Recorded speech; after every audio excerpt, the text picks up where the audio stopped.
when you're responding from a belly emotional point of view, and you can do it with your mind, with your consciousness. You just move. It's moving your point of attention. That's what it is. You move your point of attention, and you move it here, and feel that point of attention here, not here, and you'll see the situation you face. I know because I've done it myself, and I've talked to others about doing it, and they have, and they say, yes, it does work. You get to bring it to here. A situation that you're facing looks very different here to here, and vice versa. This is what we need to do. We need to become the heart-centered society that we are being hijacked and manipulated out of. Now, it's not just about moving your point of attention here and seeing the situation from here. Once you move your point of attention here, the vortex opens. Because now you're interacting with it, with your own awareness, instead of interacting in a way that's dominated by this emotion. And when that opens, what comes through that energetic channel is innate intelligence, innate insight, innate knowing. And suddenly you're seeing the world and getting insights into things, and you're seeing what is happening as it is, and not as this is programmed to see it. And this is programmed to see it. You see, the brain, isolated from the heart, works in unison with the emotional chakra, and these two in unison, crikey, they're a bloody nightmare. Look at everything about human society that you don't like. These two buggers working in unison are where it comes from.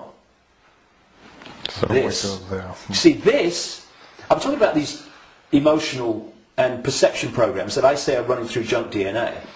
Once the heart is no longer impacting in any way significantly on our sense of perception, on our sense of reality and all the rest of it, our sense of response, then the brain becomes the governor of our what? Perception, which is dictated to the brain once this is out of the way, which can override those bloody programs running through junk DNA. Piece of cake. You know, this is where the power is.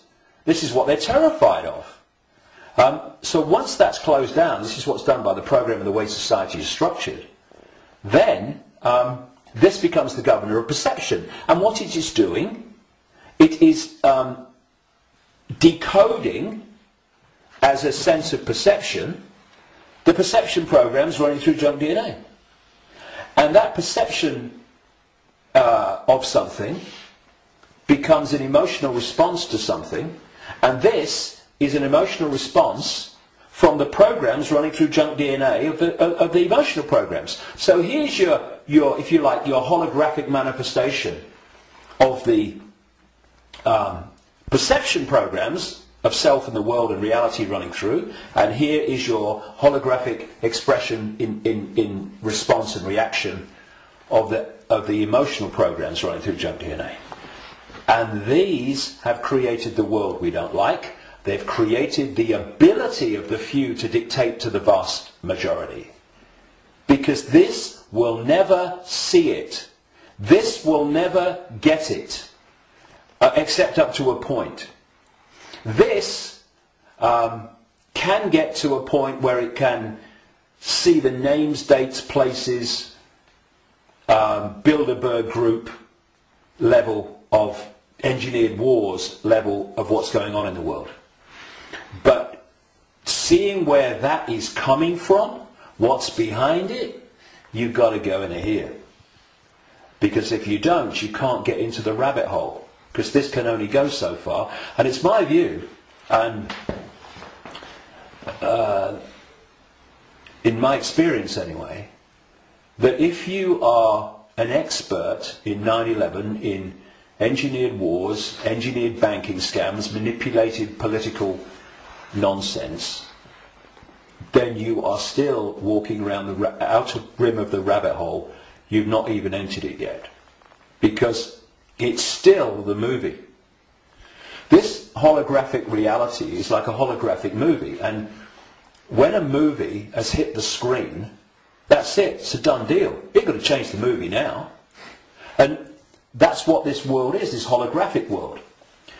Because what the human body computer is doing is taking vibrational waveform information, which is what the five senses do. It's turning into electrical information, same information, different form, and it communicates that to the brain and the whole genetic structure, in fact, and that decodes it through into the digital and then the holographic. So the holographic, this apparently physical world, is the end of the story. That, in movie terms, is the movie hitting the screen. You ain't going to change it. You won't stand up in front of a movie screen and start shouting at the screen and telling the movie to change, will you? People will go, you're mad, mate, you're mad. If you want to change the movie, you've got to change the reel. It's being projected from back here. But that's what we're doing. You know, so many ways that people respond to this conspiracy when they meet it at some level. It's, we must get out in the streets and protest. Well, I'm not saying don't. But that's still trying to change the movie when the movie's hit the screen. If you come back and go deeper in the rabbit hole and you understand where this movie's being projected from, which is from other frequency bands of reality through the Illuminati families and the Illuminati structure within visible light human society to become the movie we call human society, then you can go back to the point it's coming from, and therefore you can change what's coming. You can change the movie. And that's what we need to do. And to do that, you know, those that... And I'm not knocking the five-sense level of the conspiracy and communicating it, 9/11, manipulating. I'm doing it every day on my website.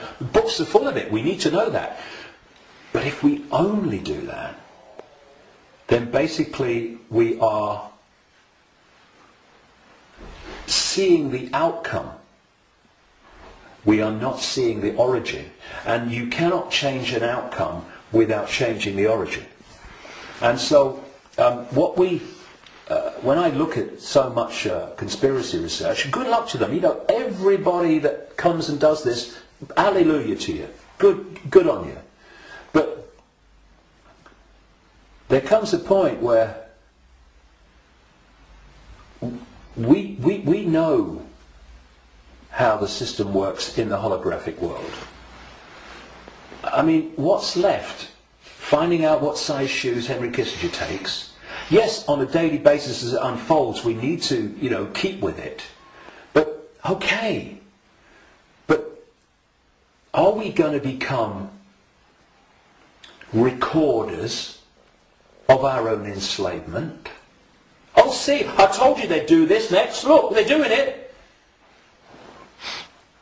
If we do that, we've moved from not knowing that the prison's being built around us to seeing the prison being built around us. But there's a common theme between the two of them. The prison's being built around us. And that's fine if people want to do that only. I'm not saying don't do it, but to do it only and ignore where it's coming from, therefore the solution or the removing the cause of the problem, the people who only do that will record and record and record and record their own gathering enslavement and the enslavement of humanity until we wake up. Would you come with me, sir? I ain't waiting for that.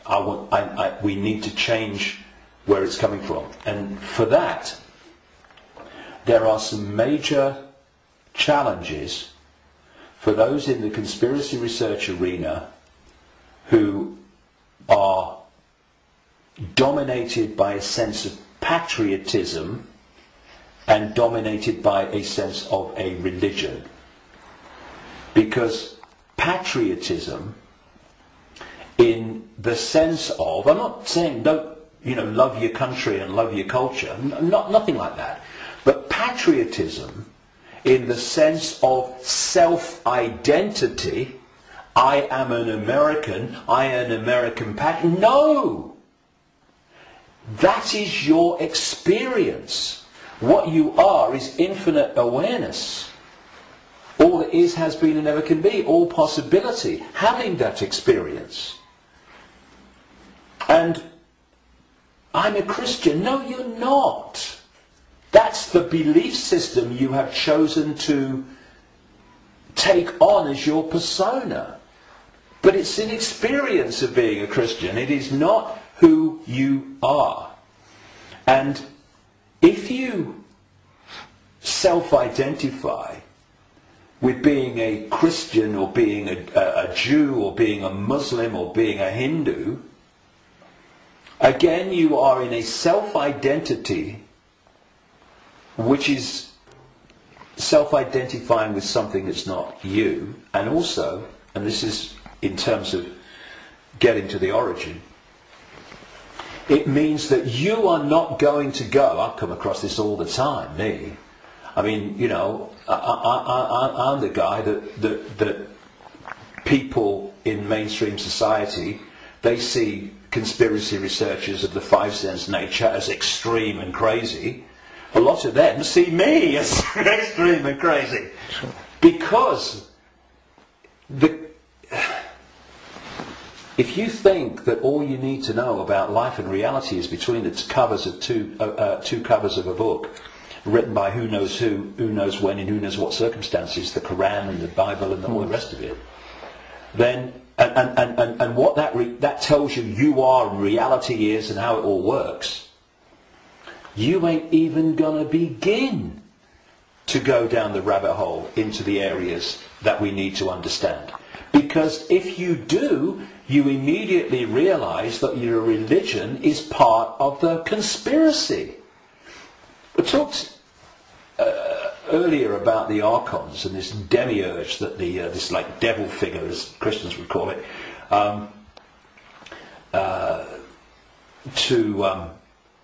that the Gnostics talked about in their texts. Well, that demiurge and those archons, those jinn and whatever you want to call it, those reptilians and all the different facets, they are the force that the major religions worship as God. Yeah. It is the Islamic God, it is the Christian God. What, being controversial now, aren't I?